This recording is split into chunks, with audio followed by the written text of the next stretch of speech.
for your listeners, I'll give you an incredible statistic. So we were doing the contract at the very last minute. Strauss returned to me and said, David, what happens after we give him this contract if he doesn't become as good as everyone says he's going to be? I said, well, what would you like to happen? And he said, well, we'll honor the contract for the full 5 years. We'll pay him every dollar he's owed. But if he doesn't make the rookie of the year as a rookie, or in the first 3 years, he doesn't average 20 points a game ever, doesn't ever make the all-star team, we want to be able to stop making the shoe. We'll pay him money, but we want to stop having to make his own shoe. And I said, well, that makes no sense.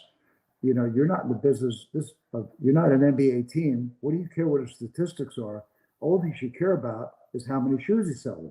He said, yeah, you're right. He said, it's okay. So I said, I'll give you a number. If at the end of the third year, as we head into the fourth year, if we haven't sold $3 million worth of shoes, we want to just 3 million, which was huge. I mean, Nike was a tiny company. They probably didn't have 300 million in sales at the time. We want to be able to stop making the shoe.